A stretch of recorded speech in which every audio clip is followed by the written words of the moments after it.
এখানে সকাল 11:30 বা 10টা 10:30 থেকে এখান থেকে মনে করেন একটা বিস্ফোরণ আওয়াজ হয়। আমরা এখানে ভার্সিটির স্টুডেন্ট ছিলাম, তো হঠাৎ করে আমরা জানলা দিয়ে দেখি যে এখানে হলো মেনলি আগুন জ্বলতেছে বা মানে সমস্যা হইতেছে। তো পরে আমরা সাথে সাথে ফায়ার সার্ভিসের ফোন দেই, আর আমরা যারা স্বেচ্ছাসেবক আছি বিউবিটি রোভার স্কাউট এবং বিএনসিসি কমিউনিটি এবং হলো সোশ্যাল ওয়েলফেয়ার, তারপরে আমরা সবাই এখানে চলে আসি মানে মানুষদের ক্রাউড কন্ট্রোল করতে। আসার পরে এখান থেকে যতদূর আমরা পারি, তারপর থেকে ফায়ার সার্ভিস আসার পর থেকে তাদের হাতে হস্তান্তর করে আমরা ক্রাউড কন্ট্রোলে মেনলি আমরা মনোযোগ দিই, তারা অগ্নি নির্বাপকের চেষ্টা করে। মূলত আমরা যা জানতে পারছি এখানে কেমিক্যাল আর কোনো ধরনের শর্ট সার্কিট বা এই কারণে হতে পারে। ভিতরে হচ্ছে আপনার যেহেতু এটা কেমিক্যাল ফ্যাক্টরি, এখানে কতক্ষণ পরপরই ব্লাস্ট হচ্ছে।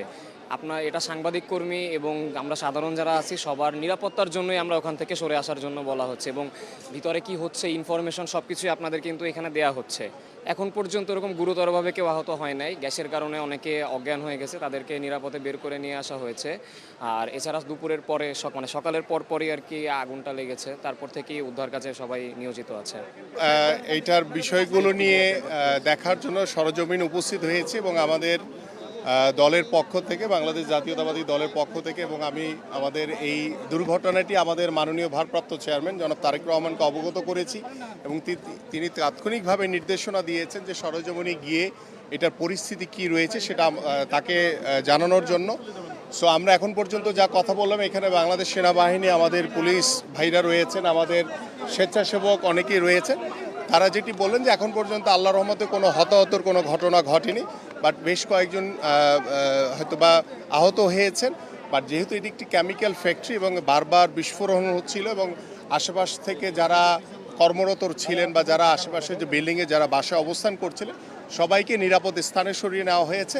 সো যেহেতু আমাদের ফায়ার সার্ভিস এবং বাংলাদেশ সেনাবাহিনীর এবং আমাদের পুলিশের তারা কাজ করছেন, সো আমরা তাদেরকে সহযোগিতা করতে চাই যাতে আমরা কেউ ভিড় করে যাতে এখানে বিশৃঙ্খলা তৈরি না করি। আমিও জাস্ট সরেজমিনে দেখে গেলাম এবং আমি আমার দলের পক্ষ থেকে এবং আমাদের মাননীয় ভারপ্রাপ্ত চেয়ারম্যান জনাব তারেক রহমানকে বিষয়টা অবগত করব।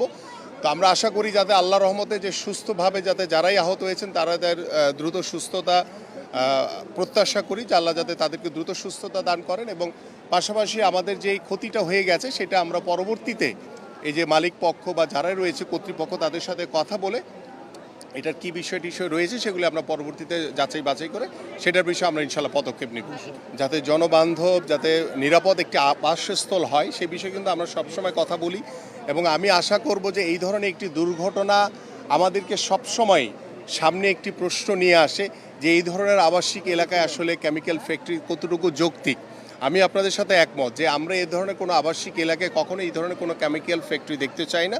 বাট যারা এই বাড়ির যে মালিক, যারা প্লট যারা ভাড়া দিচ্ছেন বা যারা মালিক, তাদেরও সেই বিবেক, সেই বোধগম্য হওয়া উচিত যে আমরা এটা সঠিক কাজ করছি কিনা, কারণ একটি দুর্ঘটনা অনেক বড় ক্ষতি হয়ে যেতে পারে। তো আমি আহ্বান করব যে এই দুর্ঘটনার পরে এই ধরনের আবাসিক এলাকায় যাতে কখনোই কোনো কেমিক্যাল ফ্যাক্টরি না থাকে সেটা ইনশাল্লাহ পরবর্তীতে বর্তমান যারা অন্তর্বর্তীকালীন সরকার রয়েছেন তাদের দৃষ্টি আকর্ষণ করব, এবং পরবর্তীতে ইনশাল্লাহ আমরা এই বিষয়গুলো আবাসিক এলাকাতে অবশ্যই যাতে কোনো প্রকার কোনো ফ্যাক্টরি না থাকে, কোনো কেমিক্যাল ফ্যাক্টরি না থাকে যেখানে একটি দুর্ঘটনার কারণে অনেক বড় ক্ষতি হয়ে যেতে পারে, সেটা আমরা কখনোই চাই না।